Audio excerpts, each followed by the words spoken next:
नमस्कार। प्रादेशिक समाचार के साथ मैं मनोज कुमार शर्मा। प्रधानमंत्री नरेंद्र मोदी ने आज रूसी राष्ट्रपति व्लादिमीर पुतिन से बात की और इस दौरान उन्होंने पहलगाम में हुए आतंकी हमले की कड़ी निंदा की। टेलीफोन पर बातचीत के दौरान श्री पुतिन ने निर्दोष लोगों की मौत पर अपनी गहरी संवेदना व्यक्त की और आतंकवाद के खिलाफ लड़ाई में भारत को पूर्ण समर्थन देने का आश्वासन दिया। उन्होंने इस बात पर जोर दिया है कि इस जघन्य हमले में उनके दोषियों और उनके समर्थकों को न्याय के कटघरे में ज़रूर लाना चाहिए। पहलगाम आतंकी हमले के बाद पाकिस्तान के खिलाफ एक और सख्त कदम उठाते हुए भारत ने चेनाब नदी पर बगलिहार बांध से पानी के बहाव को रोक दिया है। भारत झेलम नदी पर किशनगंगा बांध पर इसी तरह का उपाय करने की योजना बनाए रही है। जम्मू संभाग में रामबन ज़िले में बगलिहार और उत्तर कश्मीर में किशनगंगा नामक पनबिजली बांध भारत को पानी छोड़ने के समय को नियंत्रित करने की क्षमता प्रदान करते हैं। राज्य सरकार ने आज महंगाई भत्ते और महंगाई राहत में 2% की बढ़ोतरी जारी की, जिससे 1 जनवरी 2025 से मौजूदा दर मूल वेतन और पेंशन में 53% से बढ़कर 55% हो गई है। इस बढ़ोतरी से राज्य सरकार के अधीन सेवारत या तैनात अखिल भारतीय सेवा के अधिकारी, अरुणाचल प्रदेश में नियुक्त केंद्र सरकार के कर्मचारी, राज्य सरकार के कर्मचारी, साथ ही पेंशनभोगी और पारिवारिक पेंशनभोगी लाभान्वित होंगे। मई 2025 से संशोधित डीए और टीआर दरें मासिक वेतन और पेंशन संवितरण में शामिल कर ली जाएंगी।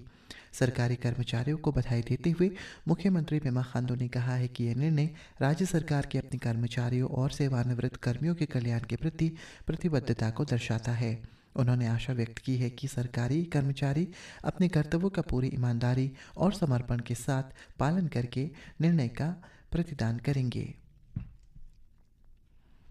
ये पहली बार हुआ है कि राज्य के 4 पैरा तकनीकी अधिकारियों को भारतीय पैरालंपिक समिति द्वारा नई दिल्ली में आयोजित होने वाली आगामी विश्व पैरा एथलेटिक्स चैंपियनशिप 2025 में भाग लेने के लिए चुना गया है। इस खबर पर प्रतिक्रिया देते हुए उप मुख्यमंत्री चाउना मेन ने एक सोशल मीडिया पोस्ट में तेची सोनू, लेमखुल मोसांग, बागांग तानिया नाताम और ताना याहे को शुभकामनाएं दी है।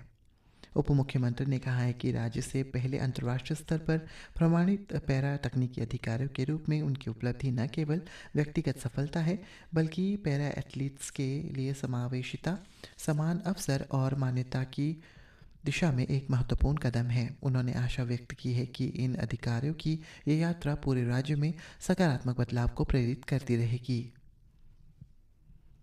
ऑपरेशन डॉन 2.0 के तहत ईस्ट सियांग पुलिस ने एक ड्रग पेडलर को सफलतापूर्वक गिरफ्तार कर लिया और उसके कब्जे से लगभग 7.63 ग्राम संदिग्ध हेरोइन जब्त की। विश्वसनीय खुफिया जानकारी पर कार्रवाई करते हुए रुकसिन पेट्रोल पंप के पास इस ड्रग पेडलर को रंगे हाथ पकड़ा, जो लंबे समय से नशीले पदार्थों की अवैध बिक्री में शामिल था। ऑपरेशन का नेतृत्व एंटी ड्रग स्क्वाड के प्रभारी डीएसपी आयुब बोको ने किया।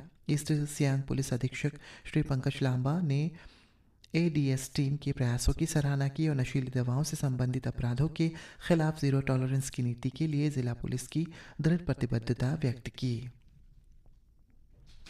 तवांग जिले के मासिक जिला स्तरीय एनकोट बैठक आज तवांग के प्रभारी उपायुक्त सांगे वांगमू मौसोबी की अध्यक्षता में उनके कार्यालय कॉन्फ्रेंस हॉल में आयोजित की गई। बैठक में पुलिस अधीक्षक, उप पुलिस अधीक्षक, नारकोटिक्स अधीक्षक और अन्य अधिकारियों ने हिस्सा लिया। सभा को संबोधित करते हुए एसपी ने मुख्य सचिव की अध्यक्षता में हाल ही में संपन्न राज्य स्तरीय एनकोट बैठक के बारे में उपस्थित लोगों को जानकारी दी और जिलों को सौंपे गए प्रमुख निर्देशों और जिम्मेदारियों पर भी प्रकाश डाला।